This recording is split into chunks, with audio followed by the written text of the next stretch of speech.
Ashe. God is rising, which means God is up. Welcome to Chemistry Realignment. You are now on Sankara's time. Ashe. Peace to the gods. We are definitely in the building. Anti-free will, obedience, demanded, undermines, destroys sovereignty.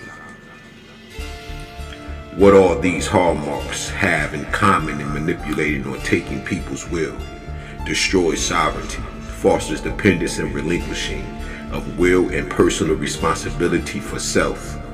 They all foster, promote, establish servile obedience, willlessness, docility to the priests, popes, gurus, and other authorities, but especially to a God that allegedly demands this. Not my will, but thy will be done, O Lord. Total surrender to Allah. The word Islam itself means submission. From Aslama, to surrender, resign oneself. The God of all these bastard religions is a dictator who requires absolute obedience and surrender of personal will. No room for free will. If God wanted us to be his slaves, why should she/he give us any will at all? The ungod would certainly demand such. Our will, ability to feel/choose/desire is among our most precious assets. Remove it and we become puppets, robots, androids. As Gwen said, the thing that makes it so difficult is that we don't know what free will is anymore, because it has been so greatly manipulated. And we have been given a set of belief systems that hold the manipulations in place. All these weapon religions were forced upon black people in Africa, Americas, India, etc., against their wills, and often at sword point under threat of death. If the victim would not convert, false Christianity was also violently forced upon the Europeans, and because their freedom, another word for will, to worship as they willed, was suppressed by other albinos. Countless Europeans fled to America for religious freedom. Obedience demanded. Adherents must have obedience to God through, though he never comes in person to give commands. All these commands are physically coming from men, claiming to be the go-between for God. Note that one is required to believe that these men are above all other men in some way, chosen, holy, the prophet, etc. It's a power-hungry priesthood. Men controlling the masses, abounds in rituals, which are really forms of behavior, will, control, manipulation, inspiring awe and giving away one's power.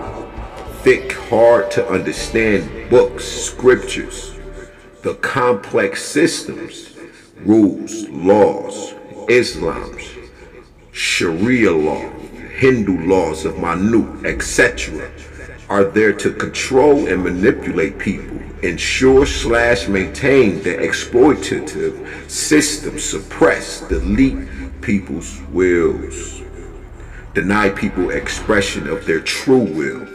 Muslim/Hindu women are not allowed to even choose their own husbands. That the 10 Commandments are called commandments illustrates the dictatorial nature of patriarchal gods in their religions. The original commandments were not called such, but were called virtues or affirmations. They did not command, thou shalt. Instead, they affirmed, I have.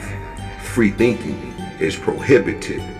Even today, reading religious books outside one's religion is discouraged. Wanton destruction of archives, libraries, learning, and thus free thought. This is why the Gnostics, meaning those who know, were hated, persecuted, and killed by churchmen. Really, the churchmen, albinos, were trying to suppress one of the last vestiges of the African mysteries, which was rearing up as the gnosis. The knowledge of truth is always a threat to established lies and fraud. There is no such thing as the will of God apart from your own divine will. If God wanted life to be the mundaneness of a singular expression, He never would have created you into being, nor would He have given you the will to express your own purposeful uniqueness. What is called the will of God was created by man so that he could govern and control his brothers and sisters. Yet if you believe that teaching and see God's will as separate from yours, then you will always be in the battle of His will versus yours. For you will want to do certain things and feel you must. Yet the will of God says you must not. Ramtha Ashe.